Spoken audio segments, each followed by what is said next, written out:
It's got an in-glass touch-sensitive fingerprint scanner on the front of the phone and this really cool-looking transparent backside. It's the Mi 8 Pro. Let's go! So I just got this in. It's the all-new Mi 8 Pro.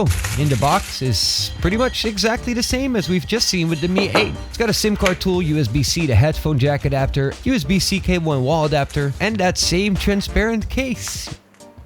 So first, let's pause. Yeah, the Pro is pretty much the same as the Mi 8 Explorer. At first, I didn't even see any differences. But the in-glass fingerprint scanner has improved, as well as several improvements on the face unlocking. That's about it. So how about the phone? Well, the first thing you have to look at is the transparent back. It's more exclusive and it looks more unique. Could allegedly see the Qualcomm Snapdragon chips, but it turns out that's really just there for decoration. But when you look closely, you can see they've got written all kinds of stuff on there, like sincerity, passion, be the coolest company in the hearts of our users.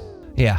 There's also a screw that indicates MIUI 10, so perhaps if you tighten that, it will upgrade to MIUI 11? All jokes aside, there's some small Easter eggs like this string of numbers which are coordinates to Xiaomi's HQ, the hex colors code of the Android robot, and the next cool thing on this phone is this in-glass fingerprint scanner on the front of the phone. And that's really cool. So I've set it up and you can see here that this works quite nice, and it actually gives you a haptic feedback when it's unlocking. Although it's not as fast as the backside scanner on the regular Mi 8, it does look very cool, and in most cases it's fast enough. I did have one occasion where it did not recognize my finger, but that might have been a bug, or perhaps the screen was a bit too smudged. Overall, it's a really nice experience to have the fingerprint scanner in glass instead of on the back. I also tried setting up the enhanced face unlocking, and this face unlock is really easy and quick to set up. What? And it's really blazing fast unlocking.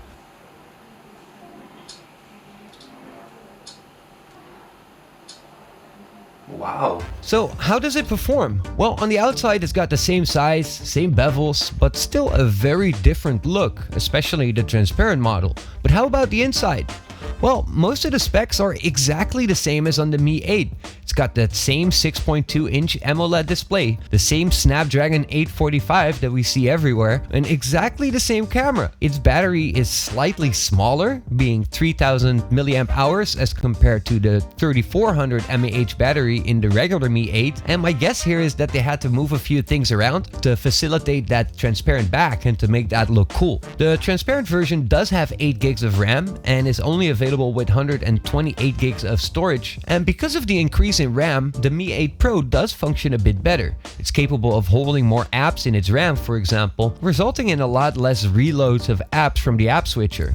I had to check out the theme store, as that's a really big thing that is much more advanced in the Chinese version. You can see that these themes skin throughout the whole operating system. Some have gotten these really cool animations and such, so yeah, it would be cool to see more of these in the global theme store as well. So how about the camera? Well, looking at some photos, actually the photos taken with the Mi 8 and the Mi 8 Pro are identical.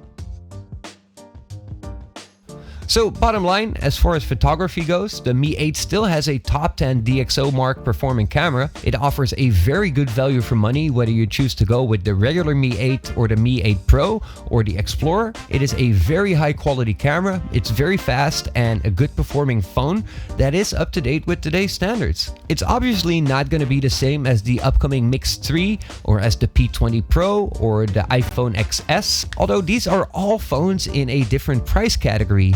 So to conclude, the Mi 8 Pro looks cool. It's definitely more unique and it's performing really well, but it is very, very close to being the Mi 8 with a little bit of a higher price tag and a smaller battery. So why would you get the Mi 8 Pro or the Explorer over the Mi 8? Is it such a difference in performance? Well, since you can actually get the regular Mi 8 version with higher storage capacity and 8 gig RAM in China, for most people that's not going to be the argument to get this one. In terms of practical performance, the Pro that I have just slightly felt improved over the regular Mi 8, but when I started looking at the Geekbench scores, I could see that there's really a big difference between the regular Mi 8 and the Pro. It was actually that much that it was really mind-blowing. The rest of real noticeable speed like gameplay and the camera performance, that's all pretty much the same. A small issue that I do have with the whole Mi 8 lineup is that they're super glossy and they're like a fingerprint magnet. I really had to put in work to make this thing look clean in these beauty shots. And as a side note to Xiaomi, maybe you guys should have the staff clean the phones like, I don't know, every 20 minutes? The main reason that you would want to get this fingerprint edition is because of its really cool looking backside, the in-glass fingerprint scanner, and the more exclusive feel that you get from this phone. And if you find it to be worth the little higher price tag, you should definitely get this one. So I've put down some links down here in the description if you want to check these out. So that's it for the Mi 8 Pro, which is looking really badass. So what do you think? Would you favor this model over the regular Mi 8? Are you planning to get one? Let me know down here in the comment section what you guys think. So that's it. As always, thank y'all for watching, and I hope to see y'all soon. Peace!